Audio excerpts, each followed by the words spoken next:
Zoom vision. Hi guys. How are you? I've had the flu since like Thursday. Excuse me. It's finally going away. I can't hear out of this ear right now. It's totally clogged. And I usually can't breathe at night from nasal congestion, and I tend to cough up goo, but other than that, I'm doing pretty okay. I got a weird email today. I switched over my location on my Model Mayhem profile from Korea to Japan. And my profile mentions that I'm interested in the Grabure, or I don't know how you pronounce it. You think I would because it's a French word, but I don't. Into that genre, but that genre varies really widely from like candid, kind of pretty, sort of almost can't remember the word I was going to use. From that all the way over to softcore porn, and obviously I'm not so interested in doing softcore porn. Not at all. And definitely want to stay towards the more, artistic kind of. It's more like a. Well, I mean, yes, they're shallow, but it's more like an appreciation of beauty, which sounds really pretentious, but it's like I have photo books. I have Gravure photo books, and the ones that I buy are the ones that always have at least one or two photo that I just think are just stunning. They're just, the models are beautiful, the setting is beautiful, like there's an atmosphere to the photographs that I love. And I love photo books as a thing because you can see sort of the photographer's vision of this model and following her through different, settings and different styles and different clothings, and just sort of, it's focused on the model, but at the same time it's about creating sort of a beautiful image, which I'm really into. I really think that's a really cool thing, and I like to do that. And I think it sets itself apart from fashion modeling in that respect, in that most, fashion print modeling is very, very plastic. It's very, it's either so bland and so faked. Like, I mean, there's a huge debate in the feminist camps now about images and models' appearances and how it affects young women and their perceptions of themselves, and how models are, always photoshopped and always, majorly airbrushed, and that's really a very, well, not a Western problem, because it happens with fashion modeling here too, but the idea of models as always being these stick thin, sort of fake looking women is not necessarily always true, for two reasons. Number one, some women actually do look like that, and as a woman from a family of women who did look like that, my mom's sisters, they look like that. They're tall, they're slender, they're very beautiful, they look very young. You should see some of the photographs of my youngest aunt when she was in high school. Like, she was gorgeous. They were all beautiful, beautiful women. And that aesthetic, that long legs and slender waist, and they really genuinely look like that. And I genuinely look like that. Well, I'm not as tall as them, so it's a little bit different. And lately Korea really messed up my everything. Korea I started eating really badly in Korea because there was just so much I couldn't eat. So my diet kind of suffered, and between that and just the stress of being in Korea, it kind of took a toll on me, and I lost a lot of energy to do anything and to get outside at all. So I'm not really in the best shape right now. But it's gotten a little better since I came to Japan, and happy and eating things that are good, and I have a bicycle, and I'm joining a gym and trying to get back into a healthy mindset. But what was I talking about? Oh, modeling. So this rage against models and sort of, they're fake people. I don't really buy that, just because I think that yes, there's photoshopping, yes, there's airbrushing,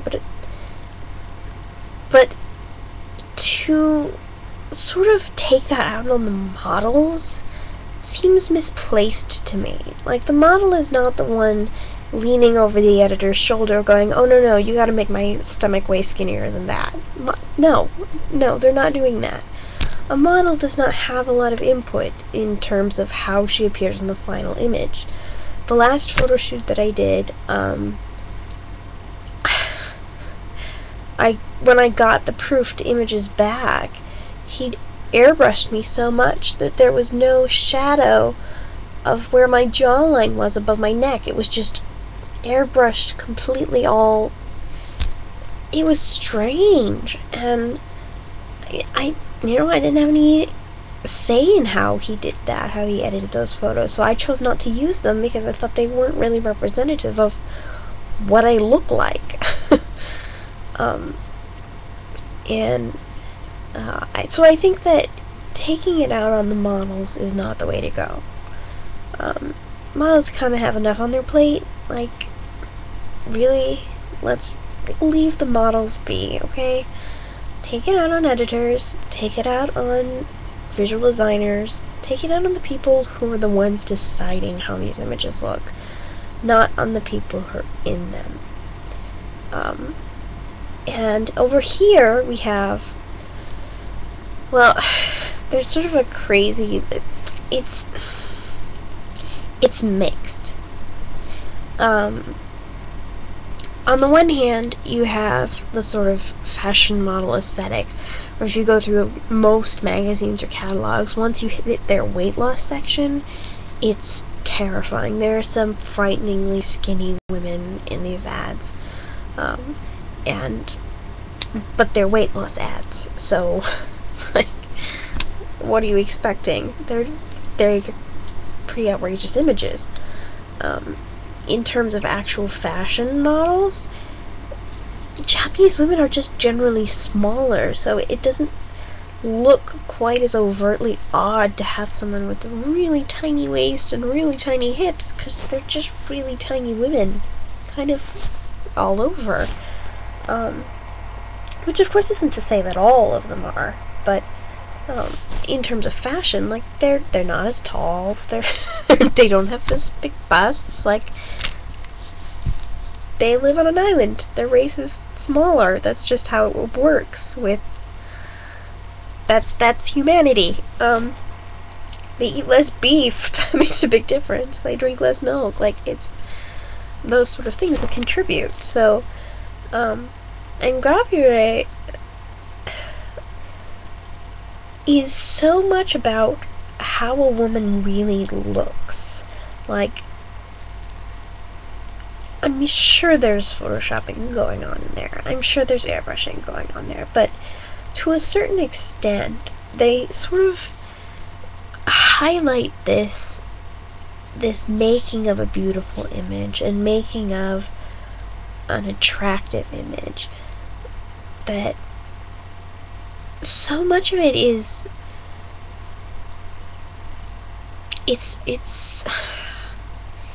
it feels candid, it feels more real. Like, they don't,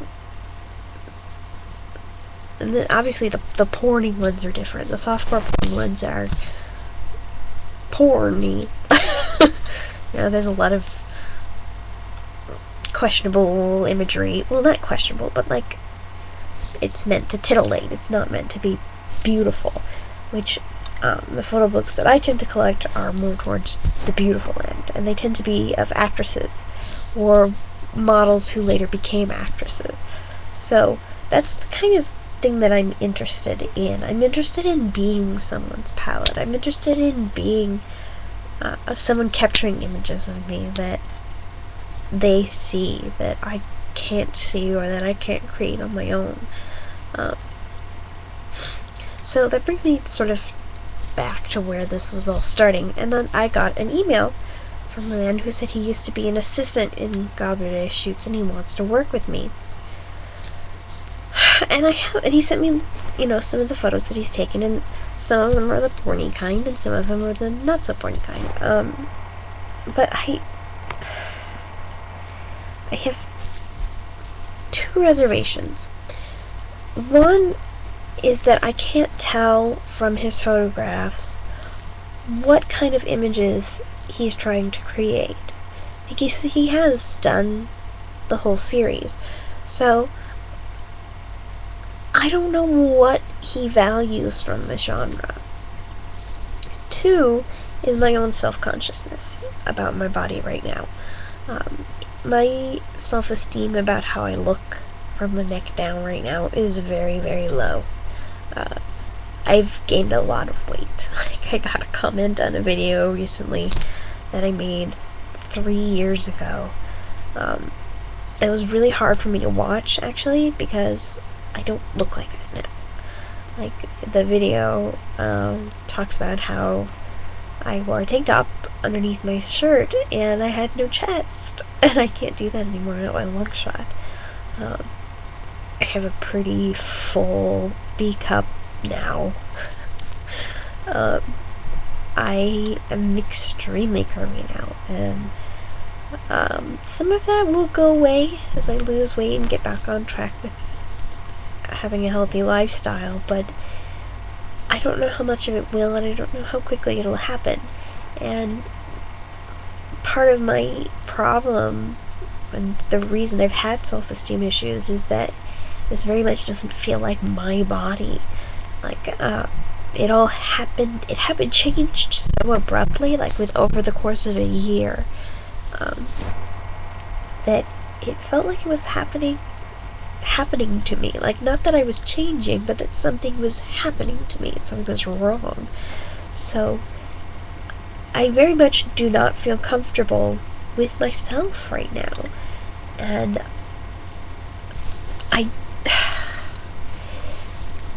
so I'm not sure that I'm in a place where I can go to a photographer now and expect them to find beautiful images of me when I don't feel beautiful right now. Not even close. So I haven't responded, and I'm trying to... My mouth is getting dry. Trying to think of how I'm gonna handle this and how I'm gonna respond to this. And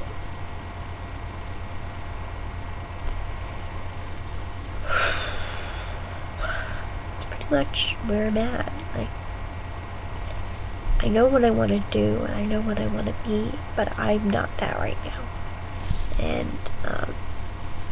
And I probably can't be right now. So, yeah. I'm gonna give myself like a month and then see where I'm at before I start. My eye is watering. I think there's something in my contact lens. Ow! Yeah. So, that's kind of where I'm at. This video's really long, so I don't blame you if you didn't sit through it. If you did, awesome! And this isn't, by the way, this isn't like a call for, oh my god, you're so beautiful, I don't know what you're so upset about. Like, it's not what my issues are not that. Like, I don't like how I look right now. But that doesn't mean that I hate myself. Does that make sense? Excuse me. Yeah, so,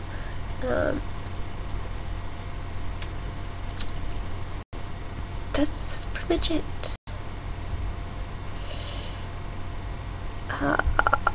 Also, I'm noticing this video, my eyebrows are not the same.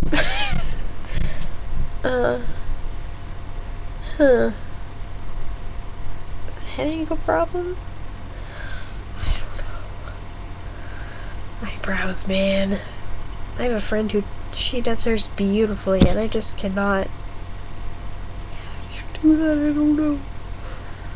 Also my hair is pissing me off right now. It's very long. I'm a bob right now, you guys. I haven't had hair this long since, God, I don't remember, a long time. Like 2007, maybe? I don't really like it, but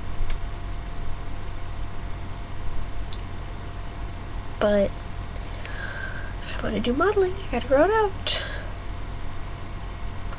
So, yeah, I finished this video. So, to sum up, I'm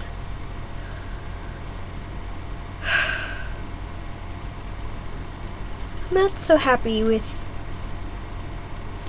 me right now, but I will be. So, yeah.